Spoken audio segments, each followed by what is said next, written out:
Josh is hard work sometimes. Sometimes you turn into a monster. You just need to... The kid just needs to shut the fuck up.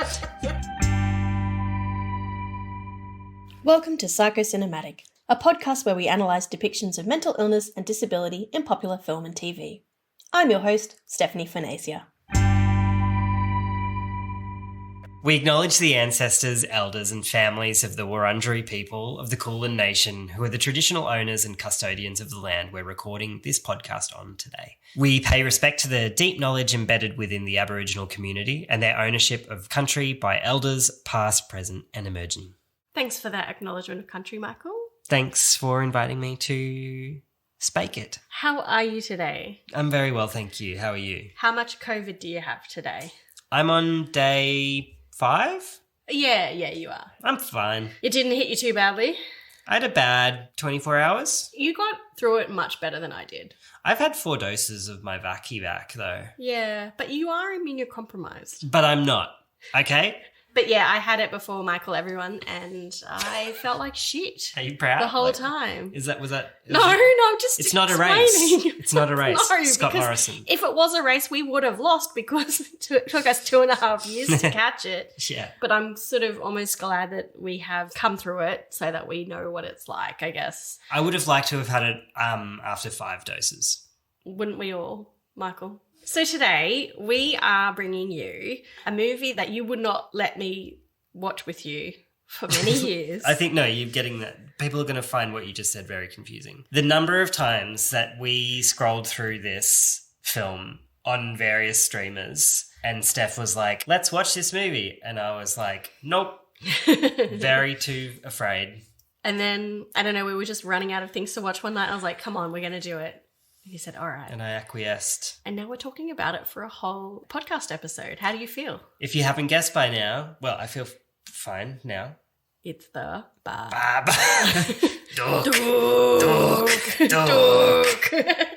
Yes. And like, I kind of knew that it would have some elements of stuff that would be relevant for this podcast, but it really does. So yeah, it was a no-brainer. It's a mental illness film. It is a huge mental illness film in so many ways. And it's a horror film, which you don't like. So. Well, I had just heard so many stories about how scary it is. It is scary. But what did you think? Did you think it was as scary as people said? No. It's creepy, but I'm just going to say right off the bat, the production values are really shit. It looks like an Australian short film that you'd see at the Brisbane Film Festival or Flickerfest or something. Well, do they still do Flickerfest? Hit us up, Flickerfest.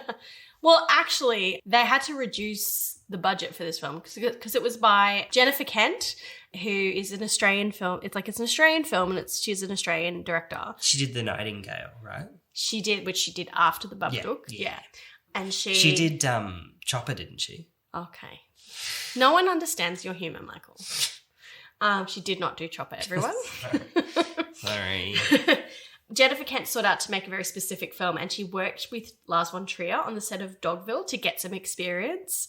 Obviously to get some experience in directing, not to get some experience in being a Nazi. Because Lars von Trier is a Nazi and also a very awful person. Is he a Nazi? I thought... Oh, yeah. Wait, doesn't he... He said some I'm Nazi thinking things. of Roman Polanski. Oh, he's got other things going on. So she really wanted to get people to collaborate with this film and really struggled to find people within the Australian film industry. So she got some people from like Poland and an American illustrator to do the illustrations. Meanwhile, I have a film degree and you could have helped. I don't remember getting any phone calls. Well, in the end, she kind of blew out her budget. She had to reduce it and they ended up doing a Kickstarter for the rest of the film to raise about 30 grand. So there's a reason why the production value isn't as high as it could be because they didn't have a huge budget. And she was very ambitious with this film, I think. But I still think it's an excellent film. I thought it was a good movie. I just thought it looked a bit shit. But you know what? People don't care because it got really popular. Yeah. So that's good. Yeah. Shall I take you through the plot? Yes, please. All right. So Amelia, played by Essie Davis, who's a fucking star, lives with her only son Samuel, Noah Wiseman, who's still afraid of monsters under the bed or in the closet, She proves to him repeatedly there's nothing to be afraid of, but he keeps on making a big deal out of his fear. This adds to her own stress from the loss of her husband, who had died on the way to the hospital when Amelia was in labour because they got into a car accident. She was in labour with Sam. With Sam, yeah. And the dad died on the way to hospital. To the hospital, yeah. Yeah. Rough. One day, Amelia tells Sam he can choose a book to read as a bedtime story, and he chooses a book called Mr. Babadook, which scared Sam so much he ends up crying and screaming into Amelia's lap as she reads a different book to try and calm him. Amelia later looks at the book. It says that the Babadook will come to a kid in a disguise, demanding to let it in, then ask the same to the mother, and then it'll get rid of its disguise and haunt them. But the last pages are empty. Amelia then hides the book from Sam, but as the days go on, Sam gets more and more fixated and terrified about the Babadook. So Amelia tears the Babadook's images from the book and tosses them all in the garbage. Afterwards, Samuel, who's a bit of a mischievous kid, it seems, starts to blame the Babadook for his mischiefs. Amelia feels he's only making it up until she starts to feel weird things. One day, the front door is knocked on and there's nobody there when she opens it. The knocking continues, and when Amelia opens the door again, she finds the book, the Babadook book, with the torn pages glued back into it. Also, the empty pages are filled with the images of the Babadook shadowing the mother and then her killing her son. Amelia then burns the book, but she gets more and more paranoid and stressed as weirder things happen, to the point that Amelia is afraid to sleep. She stays up for 2 nights in a row, but as Samuel asks for her care, Amelia has episodes of sudden anger outbursts, with her voice changing at times. The second night, she catches Sam calling their neighbour next door, who's quite elderly, Mrs. Roach, to try and get some help. But Amelia stops him. Amelia dismisses the neighbour, but continues her rage by killing their dog. Sorry, I should have done a warning there. And then chasing after Samuel. She catches up to him, but he knocks her out by throwing something hard at her. Amelia wakes up tied with Sam refusing to leave her. Her episodes make her choke Sam as he gets near to hug her, but then her inner self wins as Sam strokes her cheek. So at this point, the Babadook is like possessed Amelia. Amelia then vomits all this black stuff, and Sam says she's free, but Sam tells her she can't make the Babadook go away. Then Sam is dragged away by an invisible force, but Amelia confronts the force and says, "You're trespassing in my house!" The Babadook manifests itself as a shadow but runs away to the basement, where Amelia shuts it away. Things seem to go back to normal afterwards, and Amelia and Sam prepare for Sam's 7th birthday party, which is also the day, obviously, of Sam's father's death, so it was never really celebrated. Amelia collects some worms and maggots and then brings them to feed the thing in the basement. The Babadook. Wow. The end. The end. What a tale. What a tale. Very similar to Hereditary. Yeah, very similar. Themes. Quite. There's themes of grief. There's themes of depression. There's themes of postnatal depression. Motor vehicle accident-related death. Mm-hmm. Also, Sam being, it seems like a not so neurotypical kid, or is coded as maybe a kid with some sort of developmental behavioural difficulties, because the school wants to kick him out, and he's bringing knives to school and stuff like that, and it sounds like Amelia has to work very hard with Sam from what we see. Yeah. Not that there was really any of that in Hereditary, but there's a theme in there. Shall we talk about lived experience? Yes. Of the various stakeholders of the film? Yes. So I learned a lot about Jennifer Kent, and I haven't seen her next film, which was The Nightingale, but I really want to now. I wanted to see it, but I also heard that it opened with a fairly confronting scene. And that it was all in all a fairly confronting film. Yeah, people walked out of that movie, I heard. So she likes a horror tale. And did you know she is married to Justin Kurzel, who directed Nitram. And Snowtown, right? Yeah, so right. So they both like a really fucking harrowing film. and it was interesting. I couldn't help but read a little bit about how he directed Nitram. Is that how you say it? Or Nitram? I don't know if I'm saying it's it right. It's just Martin backwards. I guess it doesn't matter how we say it then. Yeah. Yeah. Right? It's the name of the killer. I didn't think that. The guy who you're right. It is. You're right. What's his name? Martin Bryant. Yeah. And he and Essie Davis grew up in Tasmania, so they knew so many people who were affected by the Port Arthur massacre. He's obviously drawn to lots of Australian stories that he's been affected by. And I think she is too. Oh my God, sorry. It's not Jennifer Kent who's married to Justin Kurzel. It's Essie Davis, the main character who's married to him. Well, that changes everything. That changes everything. But obviously the cast itself are very of the similar mind, similar ilk. Yeah. The people that made this film. Well, tell us about Jay Kent's. Jay Kent. Jennifer has talked to a fair few people about how she wanted to tell a story about facing up to the darkness within ourselves and the quote-unquote fear of going mad, and also exploring parenting from a very real perspective. She sort of explained that to an interviewer, I think it was Den of Geek maybe. I'm not saying we all want to go and kill our kids, but a lot of women struggle, and it's a very taboo subject to say that motherhood is anything but a perfect experience for women. To the point when I tried to look for research and I found it very hard to find anything on the subject, which is... I find that hard to believe. Well, this was in October 2014, so this wasn't long after it came out. And I feel like there's been a lot more research on postpartum depression since 2014 than at that time. I think it's a bit more recent. Because of the Babadook? Yeah, because of the Babadook. Wow. What a pivotal film. What a pivotal film. And also Tully. No. In terms of research, though, 8 years isn't that long. Yeah, it takes a long time for research. I don't know, but I'm almost certain there'd be plenty of research. Well, she's not a scientist, she's a director. So, you got to give her some cred there. Yeah, all right. Hit me up, Jennifer Kent. I'll give you my university login. So it doesn't sound like Jennifer herself had kids, which is a surprise to me because I feel like she really kind of nails the trickiness of being a parent, especially a single parent. But she did say she had a friend who had a child who was really having trouble connecting with her son. He was about 3 or 4 and he kept seeing a monster man everywhere. And the only way she could get him to calm down was to get rid of it as if it was real. And so Jennifer said, well, what if it actually was real? And that's how she actually made a short called Monster before she made the Babadook. And that's how that came about. So it sounds like she doesn't have actual lived experience of, say, grief she hasn't spoken about any grief experience that she has, or depression, anxiety, but she definitely hasn't got any postpartum experience. But she drew on real people to portray them, or at least it drew on real experiences. She did also want the characters to be very loving and lovable so that we really feel for them and portray human relationships in a positive light, which is interesting because I feel like most people who've watched this movie find Samuel really annoying. He's very, very annoying. Yeah. He's not likable. He's not the most likable kid. And he's also not the most typically cute kid too, which I actually really like. Like, he's cute in his own way. You can relate to the mum. Yeah. Wanting to... She nails that bit.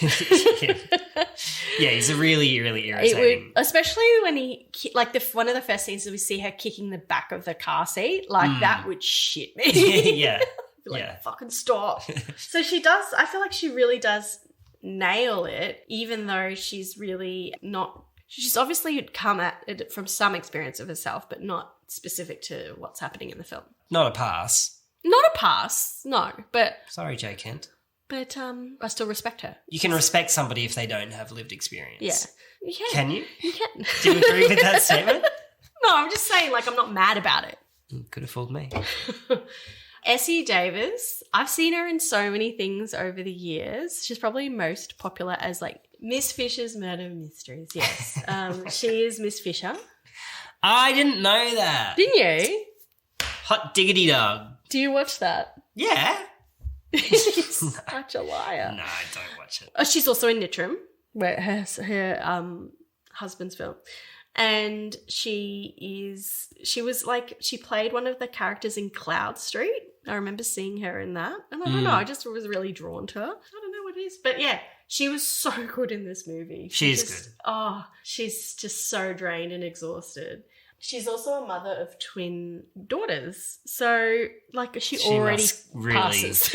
get the shits. Yeah. She must really understand it. She has talked about her kids, and there's a lot of Wikipedia quotes, actually, so I didn't have to do too much deep diving. But she says, I have children and they demand my full and complete attention. They get that when I'm at home, even during the night, but it is really hard, and I do wonder how a lot of women do it without bawling their eyes out every day. And she also said she was terrified of being a mum because she didn't think she'd ever be grown up enough.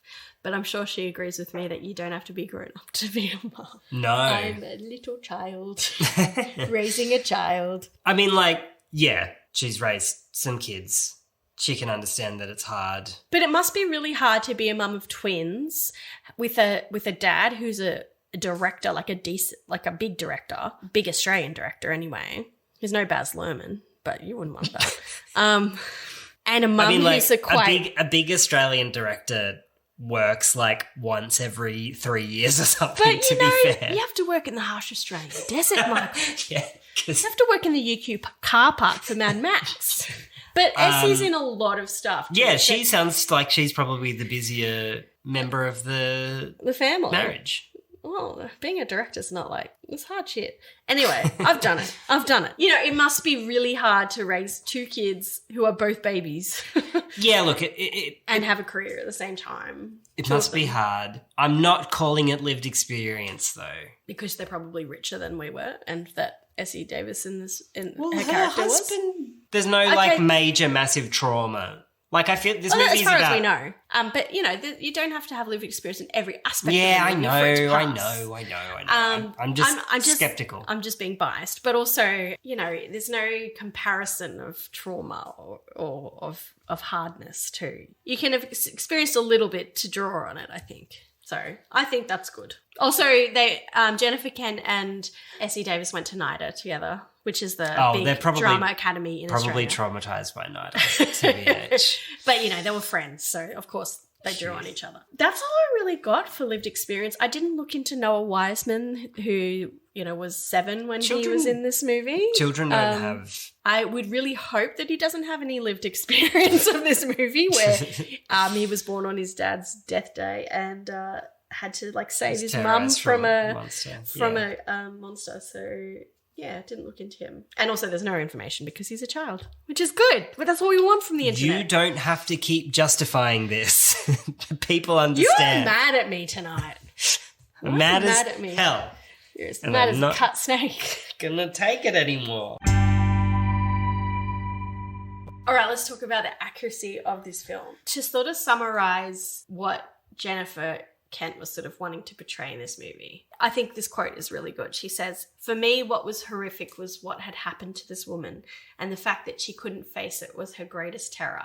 So the terror of not being able to face something was always at the core of what she's done." And I think that sort of describes it really well. It's an unusual film for us, kind of, because, like, normally when we do accuracy, we're looking at criteria. Mm. We're not really going to do that today, I don't think. No. And I don't think it's appropriate. This is more of like a therapeutic film in a way, as opposed to a diagnostic film. Yeah, and is the journey that she goes on like almost an accurate journey of what it's a metaphor for. Well, yeah, so, you know, correct me if I'm wrong, but, you know, the monster is her grief and trauma. Yes. Loss of... and depression. A significant other under very traumatic circumstances. And then the effect that had on her bonding with Samuel. Yes. Because she had to have a newborn baby and also deal with the death of her husband. Yeah. And then also, like, dealing with the monster, quote unquote. Yeah. Is all about, like, accepting that it's there and coexisting with it. Yeah. You're never going to be able to defeat it or, like, you know, eradicate it. Yeah. You just have to kind of tend to it and deal with it. Do you think you have more experience actually providing therapy to people? Mm-hmm. Is that, like, a reasonable, within the limitations of a 90-minute film, a reasonably accurate depiction of what dealing with trauma looks like? 100%. Wow. Yeah. Okay, 100% accuracy. No, just like, because so many films about monsters, and we've talked about this before, come from an actual fear of some sort of concept or something involving society that's coming up at the time, whatever zeitgeisty thing is going on. And often a lot of really good horror films that we like are about sort of mental illness or that fear of going quote unquote crazy or whatever. But in a lot of it, it's like, oh, we defeated the monster and we can all go back to normal and everything's fine and it's over. Most films, that's kind of the ending. But in this film, it's like, no. Just like the book says, you cannot get rid of the Babadook. He will never go away. And it really, like, shows how she needed to not only accept that, but also feed it. Like, she can't just ignore it. She can't just, like, pretend it's not there. She has to acknowledge that it's there and she actually has to tend to it and give it care. And that is just the most beautiful, just the most perfect analogy of what it's like to live with grief and trauma every day, particularly something as effectual as it is for her relationship with her son. Because, you know, you can look at it from a broad perspective, and like the Babadook is grief and trauma, and you can't just ignore trauma. If you do ignore it, it will get worse and you won't even realize it affects you until it ends up consuming you, or the way it affects you ends up consuming you, and it can destroy relationships. It can affect yours and others' life and hurt yourself and hurt others if it's unchecked. But when you throw a child into the mix too, it's like seeing how, you know, the more she ignored the Babadook and the more she let it sort of infiltrate her, the more traumatic experience she was passing on to her son as well, because the more she wasn't treating him with love and affection and care, and the more he could continue that cycle of trauma that he would have to deal with for the rest of his life as well. And obviously he's born from trauma that will probably always be there with him, but because she's managing the Babadook, he has a much more bright future. That's the end of the episode, I think. How accurate a depiction of, you know, like a demonic entity that has an avatar as a children's picture book did you find it? He's gone. Sorry, I didn't give you much of an opening to ask more questions, I guess. So that's on me. I just sort of said, well, that's the end, isn't it? I want to acknowledge too, I think a really important thing to recognize is that she's not at fault for what's happening. Like, I can't see any other way she probably would have been able to deal with the fact.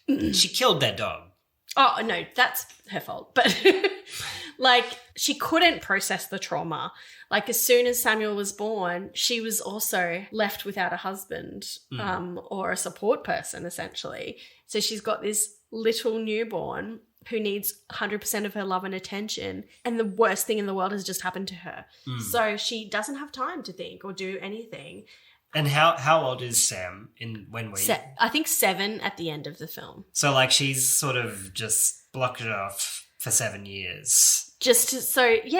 And so she can be there for Samuel, but she's got him this far, and he's at school, and he's a little weird at first. She's doing a really, like, you know, and that's a really important thing too. It's not about blaming mums for going through this and for having to, or for whoever's going through the trauma having to ignore the trauma. Like, it's meant to be sort of a blamey film.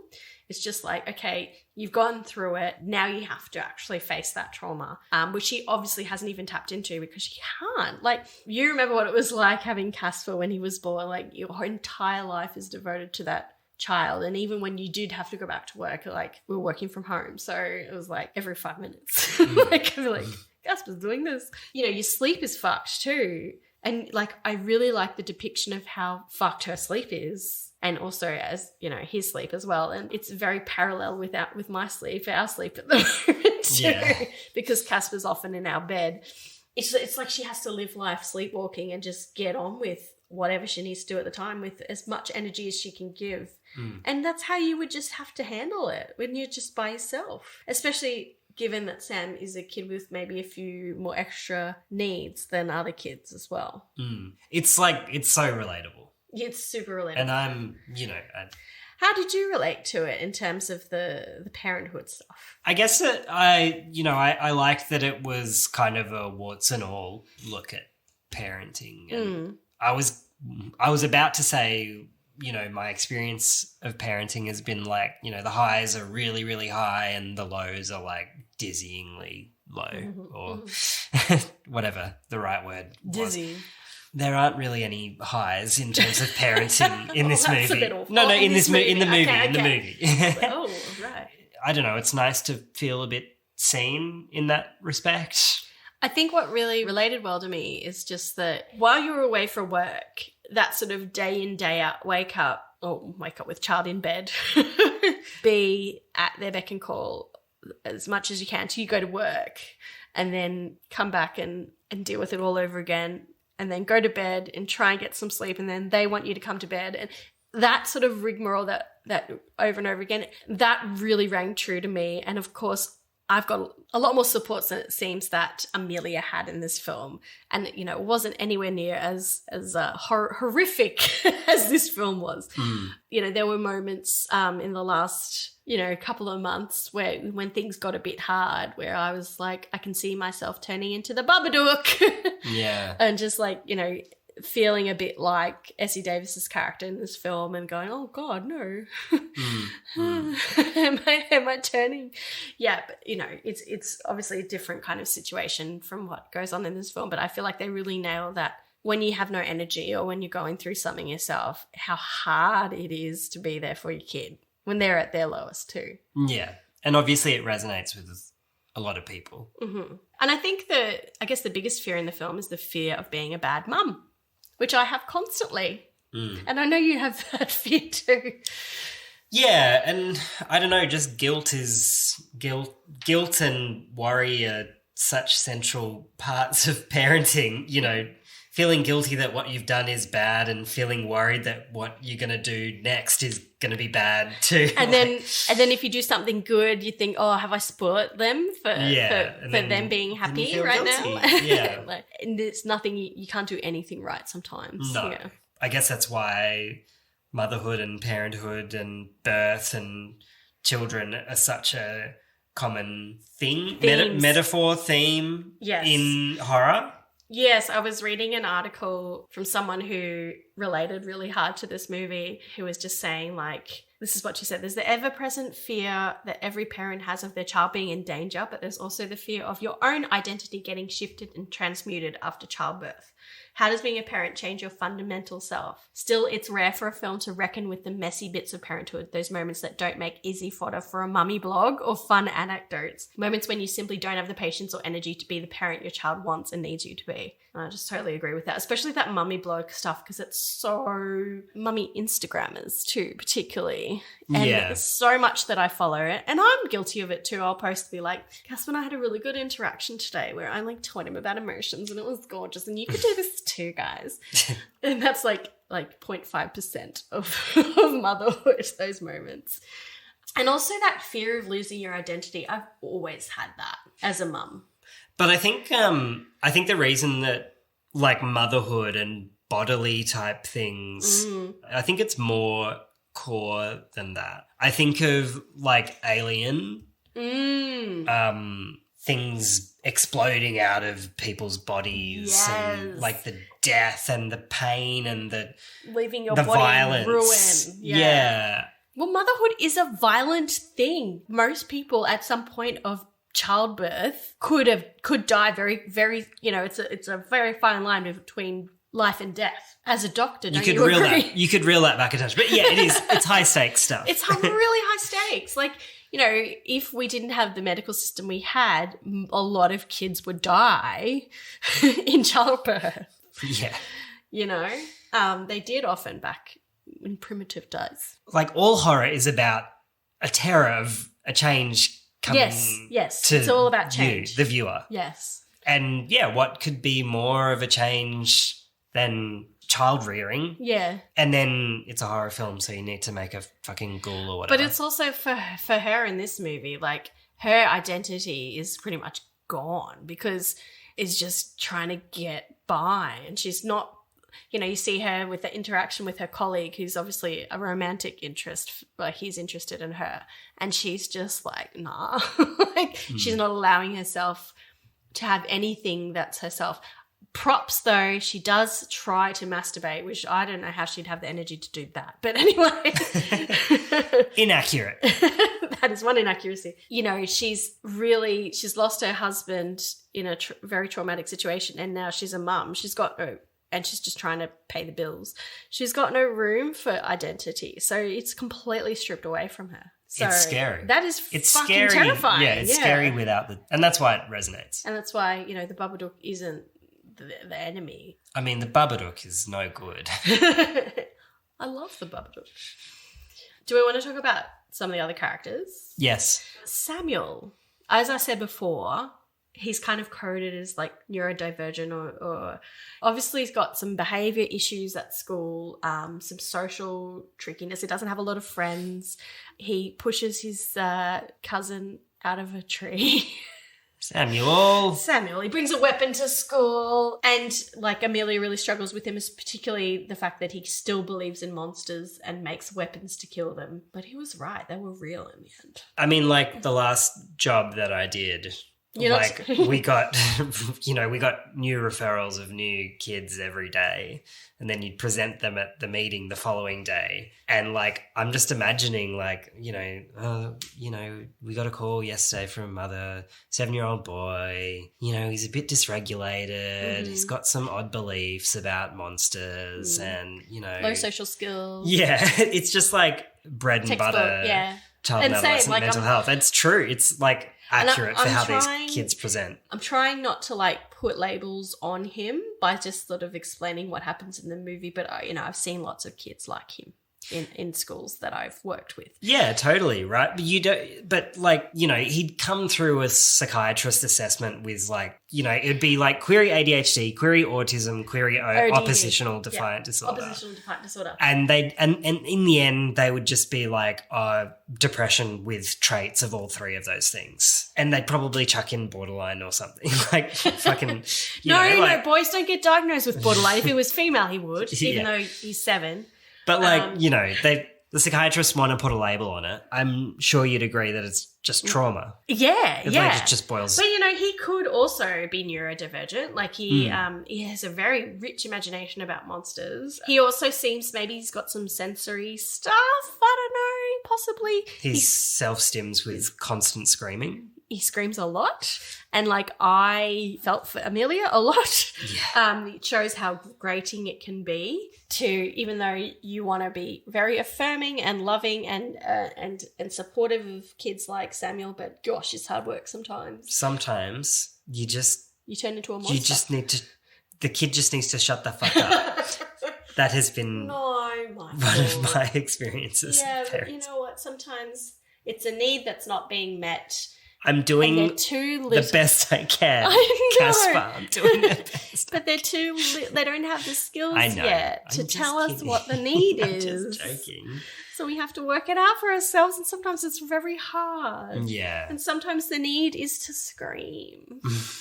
But it's interesting, though, that Kent says that she wanted to make the two main characters really, like, lovable and relatable. I find it hard to believe that a lot of people see Samuel that way, viewership-wise. I think that what you could see is that despite what I could see, despite Amelia really having a tough time, she did genuinely love her son unconditionally. But that's not about him, that's about her. Like that makes you like her. But you could see that more. in the film.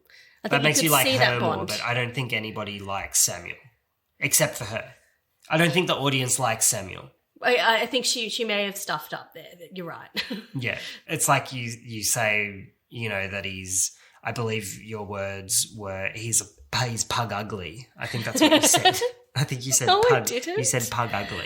No, she didn't. I'm just joking. You said that he's not a typically... This is what I said. The face only a mother could love, namely Essie Davis. But he's also not like a perfectly behaved... kid, yeah. I don't know, Matilda or... Yeah, like they hate Matilda and she's a perfect child. Okay. Right, I didn't want to open that can of worms. We could go into that. But you're right. Like he's not a perfect kid. He's not a typically like photogenic kid. He's not a typically well-behaved kid. He's pretty irritating. He's hard to parent sometimes. Yeah. And Amelia plays the audience. It's hard to find sometimes in a film. Yeah. Amelia plays the audience. She's frustrated by him. We're frustrated by him. Yeah. He's frustrating. But at the same time, like in the scenes with the school and stuff, like she's a fierce advocate for him at the same time. Like she wants the best for him and she does deeply love him. That's the other thing. Like he's a troubled kid and the school's just like, fuck him. And you know what? The school wants to kick him out. That's fucking accurate. It is 100 billion it's percent accurate. It's 100% accurate. Yeah. I obviously will not name names, but I have been... Name one. Throw one under the bus. Okay, I'm not even going to say that I've been in schools. I'm just going to say I know of schools who will try and force a kid out rather than expel them because they're not allowed to, to just, so here's another option. Have you thought about this? Or maybe there's this behavior channel you can go into, so you've got it like a different sort of set up school for your child, because they just want to get rid of them because they're too hard. Yeah. And they can't do that anymore. No. No.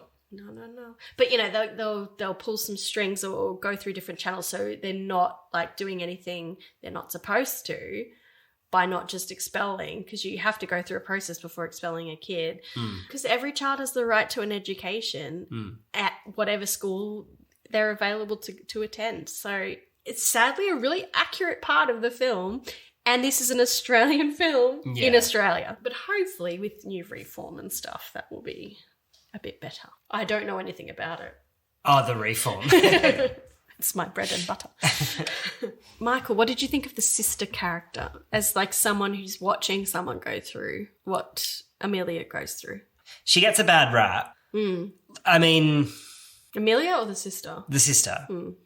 Like, I've seen people in my life who are trying to support someone going through a shitty time, and they often end up quite burnt out. And I've seen them just step away entirely. And from an outsider watching that happen, it's often like, oh, you can't just walk away. Like, they're struggling. But also, people only have so much energy, and it's a dog-eat-dog world. It's everyone for themselves. I'm partially just joking. But I think, like, the sister, like, even though she's quite cunty at the party and stuff. Yeah. Was it at the party or talking about the party? Or I can't. She's a bit cunty. Yeah, she's a cunty woman. But also, she wants to protect her daughter, who Samuel is a little bit aggressive towards, and she's also spent 7 years, I assume, trying to support her sister and support Amelia. I mean, it's hard to just. Yeah. It's hard to make it's hard to just be like, right, the sister. I feel like she was portrayed with a bit more nuance than just being like. It wasn't very on the nose. Haven't used one of those for a while. You've just become more nuanced. She's not like black and white. I'm the bitch sister and I don't care and I'm sick of having to deal with Amelia's shit. You can tell that she's been through a lot, and it's more of a point of frustration because she doesn't know what more she can do and nothing seems to be getting better. Like, feels that it's all a bit pointless. And then when her daughter gets hurt, it's like, oh, nah, that's my limit, which I get. I get that. It's not unreasonable. But it's really hard when Amelia doesn't really have any other support persons apart from a next-door neighbour who it seems like she's got, like, Parkinson's. Or she's coded Parkinson's. She's coded Parkinson's. Oh, no, doesn't... Oh, it's just not well acted. Oh, okay.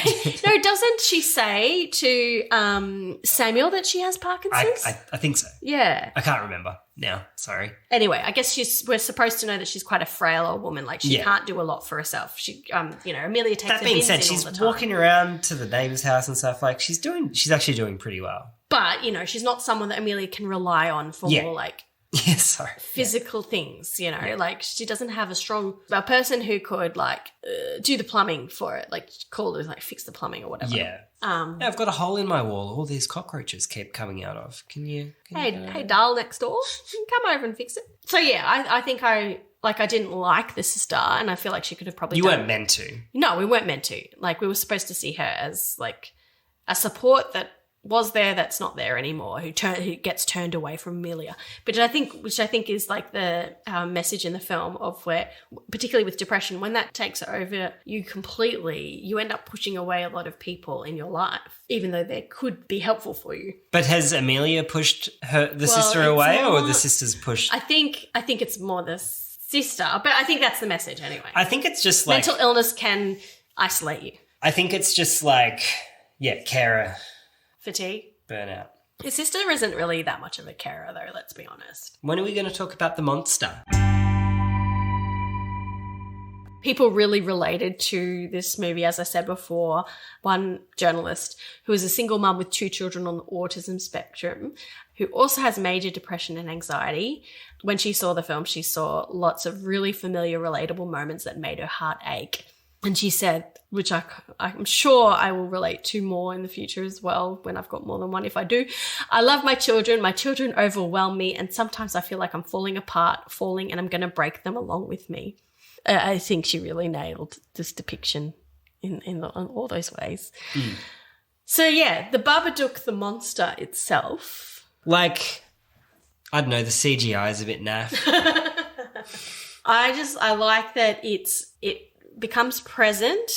You know, she tries to deny it. It keeps coming up. It gets stronger and stronger the more she denies it. Then she sort of starts going into a really dark place. She even gets medication to try and help her sleep and Samuel sleep to sort of numb it. And that is such a key. For me, with depression, I find it hard to sleep. But for some people, all they can do is sleep. And it's like just escape from the bad feelings. And sometimes it's that depression that makes you become really catatonic and just sleep all the time. But the fact that she just tries to knock her and Samuel out, it's like if we just sleep, then we don't have to worry about the Babadook, and we'll just get some sleep. Like, I feel like that was a really good analogy as well with mental illness. It's very avoidant too, which is classic. So post-traumatic. Classic. And also, like, the way that once it does, like, just overwhelm her, it's this big black mass that just, like, turns up and is absolutely terrifying. And then she's possessed by it and then becomes all the things that she doesn't want to become. Like, it really plays on that fear of how mental illness can, that worry of it overtaking you so that you become someone you don't want to be. Yeah. I really get that. That's the Babadook. Yeah. Apparently what one of Jennifer Kent's friends described her when she went to the screening. Jennifer Kent said she came to a screening and there's a moment where the Babadook, or a figure, glides towards the child and it's huge. And she burst into tears when she saw that because she thought, wow, I didn't realize how big I must have seemed to my kids when they're that little and how we all want to be loving and perfect, but we often fail in that. And I get that too. Sometimes when I'm having a interaction with Casper and I'm having to be a little bit like tough love or stop him from doing something, I think, God, he probably thinks I'm this awful. Like, imagine seeing me from his eyes. Like, if he's going back to a memory of that, does he see me as this really awful, like an eternal sunshine, hulky person from under the table? Yeah, but like not nice. But yeah, that resonated a bit with me too. But like kids are small. And how terrifying is that? Everything is so big. It's not terrifying because it's the world as it is. Like, that's what it is to them. Yeah, but It's like when you go back to a place that you've only ever been when you're a kid and you're like, oh, fuck, this place is tiny now. But when you were there as a kid, it seemed bigger because you were smaller. Yeah. But you didn't think it was weird. But it was well, this is the size that I am. But I have memories of being really little and being very overwhelmed by people being big. Or I remember our living room being enormous, but it obviously wasn't. And, Mulligrubs was on the TV. And if anyone's seen Mulligrubs... How many times do we have to... Let's talk about Mulligrubs. Micro-counsel Steph about Mulligrubs. It's terrifying. There's a face with it's just an eyes and a mouth, and it's harrowing. You get it. Not you everyone never saw has it. Noses. Michael, you must have missed Mulligrubs. I've seen the pictures. Nothing will beat the actual experience. And seeing that on the TV that was right up here. I want to put a pin in this, Steph. I'd like to put a pin in this feeling like if I can. I'm going to die. But you know what? You need to feed your trauma. Stereotypes? Look, I feel like it subverts stereotypes more than anything else. I feel like the horror tropes that we usually see, like no one actually dies in this film, and I thought someone was going to die. We all thought the neighbour was going to die. Yeah. She doesn't die, but she's almost a symbol, I was doing some reading, of how Amelia is a kind person, really, because the neighbour really relies on Amelia for some things. Amelia still makes the time to help the neighbour out, even though she's got a million things on her head, on her mind, and that the neighbour sticks around, nothing bad happens to her, and lives to tell the tale and is still in their lives. It's like she's allowed to still have kindness in her life, and that's an important thing. I thought that was good. I think we spoke about it with Butterfly Effect, the stereotype that like trauma is the root cause of. But it is in this movie. Yeah, you're right. It is. It is. Like, it's not a stereotype. But like, I mean, we're talking about we're talking about all this stuff about how the movie's scary because it triggers your fears of being a bad parent, and it really shines a light on the difficult things about parenting. nothing that we've spoken about is really all that much about trauma. Like the scary parts of the film are about parenting, not trauma. So this film could have existed without. No, because I think probably one of the hard things she found to maybe bond with her son is the fact that his birth also marks her husband's death. But she, for no traumatic reason, could have not bonded with him. Well, I think even though she did bond with him because she does love him, I think the thing that was getting in the way, which is why the Babadook needed to be fed, was bonding further with him because of the trauma that came from his birth. I'm just saying, like when the Babadook takes the form of the husband too, who's dead, and he's like, you just need to give me the boy and then we can be together. It's like there was an exchange between the husband and the boy. So she's like, if only he wasn't here, I'd have my husband. And that's what she's the Babadook's trying to tempting her to do. And that's all. It's sort of like reversing the change to herself. Yeah. Like I could go back to before we had kids. Yeah, and just be with my husband, which would be, I assume in the real life, killing herself and her son. Yeah, yeah. I just think, in the grand scheme of things, in terms of movies about mental illness, it is always trauma. You're right. We're not comfortable with mental illness. That doesn't happen. Idiopathic, it just happens out of nowhere. You're right. And I think also the case being her son being a little bit precarious or mischievous or neurodivergent, we might assume that's from the trauma. But it could also be not from the trauma too. And it could just happen to have those traits. And you're right. Like if we took the trauma away from this movie, we could still have a really important movie about struggling with parenting. You're right. And I think if there's anything on the nose about this movie besides the CGI. You said it this time. It's my husband died in a car accident when we were driving to hospital when I was in labour with my son. That's a bit I get that you need to up the ante with film and really raise the stakes and make it really but it's a bit much. Just dial it down a little bit. Much. Just dial it down a little bit. You could get rid of the dead husband. I reckon you'd have pretty much the same film. Yeah. But I think it does make it more terrifying. Yeah. Yeah, and how the Babadook uses it that. makes, I agree. I agree. I don't think there's any other stereotypes that I really want to talk about. Going into helpful versus harmful, one thing I thought about, and I did read about as well, was it could be seen as a bit of a problem that essentially what stops the Babadook from possessing and containing Amelia, what expels her, is her son helping her get out of him. Which, we don't love it. It's not great when a child has actually a role of being a parent to their parent, especially at that very tender age. That's not good for attachment. It's just not great. It's called parentification. It's trauma.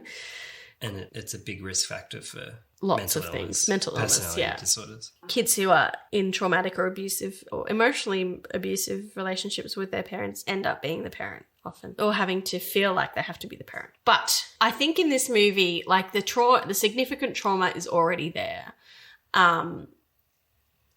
It can't be that there's a perfect parent-child dynamic in this movie. There already isn't. Samuel's throughout this whole film been trying to protect his mum by making all these weapons to kill these monster because he doesn't feel like he's protected. So he feels like he has to make these weapons. He doesn't think that Amelia can do it herself. He needs to take charge. And then, of course, she becomes the monster. So he needs to protect himself from her in the end. Yeah. Which is terrifying and awful. Yeah. So it's really acknowledging that they need to care for each other and actually do it together in order to come through it. Really the only way out of their trauma is healing together. And even though Amelia's the one who's feeding the Babadook, Samuel's involved in that process. He's picking the worms as well with her. Yeah. And, talking about we're going to go and feed the Babadook. Because it acknowledges that he's been traumatized too because she hasn't processed the trauma. And I just think it's a really good message because it's really showing that intergenerational trauma is not just one person processing the trauma. Yeah. It's actually everyone doing it in some ways together in order for it to heal, really. Yeah. Both acknowledging we both need to heal. We need to heal together. We need to rely on each other. But she's still in charge. And then he can heal because he knows, okay, she's actually in charge, but we're also a team. Does that make sense? Yeah, it does. Like, and I mean, in the sense of just the movie, it's neither helpful nor harmful because it's kind of just what happened. It's what needed to happen for them to survive, that Samuel adopted that caring, protecting role. I guess it's a little bit problematic because this movie is sort of didactic in a way because it's a morality tale. It's like if you're traumatized, you can't hide from it. You need to hide from the Babadook. Yeah, you have to tend to it, etc. As we've already said. And if you are taking this is a bit of a straw man. I'm taking it a little bit too far. But if you think of the movie as an instruction manual for trauma, which in some ways it kind of purports to be, getting your kids involved in managing your trauma isn't textbook. Like you want to avoid that if possible. But what you do, I think we're probably looking a bit deep into this. I am anyway. But, what you do want is for everyone to be aware of what everyone needs as well. So like in the family, quote unquote system. The system, yeah. So if, mum's having a bad day with her trauma, what can your child do to help that and to make sure everyone's okay? Give mum some space or, Well, maybe build a new weapon today just in case. Yeah. You need to, brain the Babadook. Everyone can still sort of work together. I don't think Jennifer Kent was thinking that. I'm not sure. I'll ask her. Did you? It is, I guess, harmful in that it is another mental illness is a monster. Yeah. Stereotype. Oh, not stereotype, but like trope. I don't know. It's not the person who's the monster. It's the mental illness that's the monster. And it does feel like a monster sometimes. Yeah, I know, but when are they going to make a type 1 diabetes monster film? No. It's just a giant pile of sugar. Sorry. But, you don't see any other disease portrayed as a monster. Maybe cancer. I did just, there's this, classic painting of gout. Oh, really? It's like this little demon gnawing on someone's toe. You should put it in the notes. Okay. I'm interested in that one. So looking back, yeah, I guess diseases were portrayed as monsters and ghouls and things. But in movies, it's really only mental illness that takes the form of a monster. But I guess because it's poorly understood. It's also like social media or technology or things like that change that is depicted as monsters as well. Yeah. Games. I think I'm thinking more in terms of health. Yeah. But I think there's something about mental illness that's mysterious and scary and easy to fit into a monster kind of mold. Whereas something like even, some liver disease that we can't explain, it's like, there's probably some bullshit cell. Yeah, but no one probably knows what the liver disease is. I mean, but you know what I mean? Like, people are like, eventually we'll probably get that. But mental illness, that's spirits and shit. Well, it was spirits and shit back in the day. That's what people thought it was. So I think it also stems from that because a lot of horror films stem from really old fairy tales and concepts like that. So, yeah, you're right. But I also think that it's the fact that it feels like you're out of control. When mental illness shows up, it feels and often can be completely out of your control. And that's really terrifying. Yeah. I guess dementia and those sorts of neurodegenerative things also come up as monsters sometimes. Yeah, hugely. And you could also make a case that the fact that she finally expels the Babadook by saying, "Get out of my house!" She finally says... Gandalf. Yeah, and she finally was like, "Fuck off!" And then he goes, he's controllable and containable, which is a bit simplistic. Yeah. But I also think it's maybe a metaphor for the turning point of going, no, I'm not going to let you control me anymore. I'm going to take control of you. I am the one who knocks. And it doesn't actually stop him. It just makes him more manageable. So, I think it gets away with that. It can be more complex than that, but it's okay. Yeah. Within the limits of being a movie. Yeah, that's 90 minutes long. Fine. Go ahead. Fine. I read an article saying that they thought it was helpful in that the Babadook sort of depicts how people push away people with mental illness and how frequently mental illness goes undiagnosed, and it's easier to just write someone off as quote unquote crazy or like a lost cause than to actually look at the cause of their problems and try to help. I'll link you the articles because I really liked it, but it was just saying that the Babadook is kind of a representation of how society doesn't put enough emphasis on treating people with mental illness, but sort of takes it as out of sight, out of mind approach. Just shuns people. Yeah. Like there's that struggling mum with the weird kid. Yeah. And we don't know Just what to do. them. We'll just wait till they can move on to another school. And, Yeah. And I like that. And this was intentional. It's set in Australia, but it doesn't look particularly Australian where they are. Like the houses are very sort of that weird old style. Grey, so Australian short film. But it also could be like the house in Hereditary or like something in the UK or Europe or something. So, it really could be anywhere.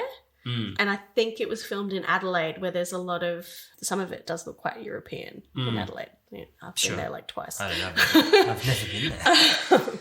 So, it is quite relatable as a whole in the way society sees mental illness. Yeah, it's helpful in the sense that it puts you in the shoes of people who are shunned and marginalised. Yeah. So, And if you have some happens. unconscious bias against people with mental illness, which probably you don't if you're listening to this podcast, but it probably reached people who felt that way and maybe gave them pause. Yeah. Maybe made them I reconsider hope so. a little. Because, there are moments where you're like, oh, she's cooked. Like, she should not be a parent. Like, what's going on? She's losing touch with reality and she's being a very bad mum. But then you also root for her at the same time and empathise and, are really happy that she gets through it. I mean, like, you kind of only achieve that perspective. It's easier to achieve that perspective when you're like, oh, there's a Babadook.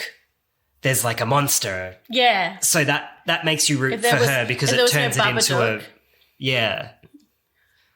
So in that way, I guess it makes the monster trope a bit more helpful because it gives you... Well, it externalizes what's going on for her. That's interesting. Yeah, and I think that is interesting because that is also a common therapeutic treatment for things like depression, anxiety. Externalizing it from yourself gives you more power over it and takes a lot less blame and shame from yourself as well. Like, it's not me that thinks these things. It's the depression, the serotonin that's gone out of my head that makes me think these things, and they're not true things. They're just things that come into my head. And I have to say, I think one thing that could have been harmful for me about this film is that it's given my feelings of anxiety, shame, guilt, also body dysmorphia, because of that's something I have. It gives that sort of a figure and it makes it more real in a way. Like, I'm very conscious of not repeating the intergenerational patterns that have been given to me in our son, and now seeing that sort of play out in film and giving it an actual monster makes me think, oh, this is what I could be if I don't. If I don't keep those things in check. And that's really, like, it terrifies me. Is it encouraging or scary? It's scary, but it's also like making it real so that you can actually do something about it at the same time. Like, it makes me anxious to think about, but then it's also like everyone's got a Babadook if they've gone through some trauma, and they can't hurt us as long as we acknowledge they're there rather than ignore them. It's therapy. It's therapy, man. So, if I was going back into private practice now and I was working with mums, which maybe I would do, I'd use the Babadook. There'd be one session be that like, you just wheel just a TV with a VCR underneath. I'm tired today. We're just going to watch a movie. It's the Babadook. The last thing I just want to mention is the fact that the Babadook is now a pride icon. Yeah. That was a bizarre, 24 hours. So do you know how that came about? I mean, I know that it's all about it being fabulous and living in the closet and coming out of the closet, but that's about it. Well, actually, that's not how it started. Okay. So when the Babadook made it to Netflix, they mislabeled it as Pride. That's right. LGBTI. Yeah. And everyone thought that was hilarious because there's no LGBTI themes in it. But either the person watching it was like, well, this is clearly the Babadook's gay, or it was just a misstep. But the LGBTI community just welcomed the Babadook into their fray. And now there's Babadook memes. There's people who dress up as Babadook in Pride festivals and marches, and it's amazing. All the people in the movie love it, so of course they would. But it also, probably helped with it becoming even more popular and famous. And there's definitely, like you say, that's definitely could be interpreted as a theme as well. But it also makes me like the Babadook. Yeah, it's not designed to be likable. It's a complex villain. Yeah. Because, if you don't want to think about it too deeply and be like, looking at the film as a whole, like the Babadook is a pride symbol, but we have to just acknowledge it and feed it and not give it too much. Let it possess us. You still need to marry someone of the opposite sex. Pretend you're hetero. Yeah, exactly. Yeah. Okay, but that's not it. That's not what it it was just a happy accident, as Bob Ross would say. Final countdown. All right, so lived experience. I reckon half a point. Half a point, because at least they had someone who's gone through parenthood in a tricky parenthood role. Half a point. It's your podcast. You can give it half a point, but I strongly advise you to give it 0 points. Well, I'm going to be controversial, give it half a point, and then if people decide they don't want to listen to the podcast anymore, then I will take that You can listen to my podcast where I give no points to anything. Accuracy. We like this. One point. Yeah, I give it a point because, we're not going through a DSM or anything, but it really nails the therapeutic journey of trauma and grief process. In a fun little package. Stereotypes, I think I'm happy with what it does with stereotypes. It really more subverts them rather than anything else. But what do you think, Michael, Dr. Michael? I don't like mental illness as monster, but I liked the motherhood subverting. Yeah. Motherhood subverting. You heard it here first, everyone. I liked the subversion of the motherhood stereotypes. I agree. And also, even though it is mental illness as monster, I feel like it does a good job with it. Yeah, good job. And helpful or harmful, I think it's overwhelmingly helpful personally. Yeah, I think helpful. I think you could use this movie in therapy if you wanted to also terrify your patients. Yeah. Well. You'd be really... You'd be scraping the bottom of the barrel if you're... having to make them watch. Maybe as homework. No. But in a client who likes you'd be like, horror movies. Have you seen the Babadook? Well, you remember how blah, blah, blah, blah, blah, blah, blah. Yeah. That's kind of like what you're going through right now. That's what we're doing, You know, at the end of Shaun of the Dead, he's got Nick Frost as a zombie playing that PlayStation a prequel to the Babadook? And Hereditary, the big budget remake. Yes. It's like the American Wilfred. Remember that Australian show? Or the IT Wilfred? Crowd, the US the American version. Versions of all the good shows. All the good British shows.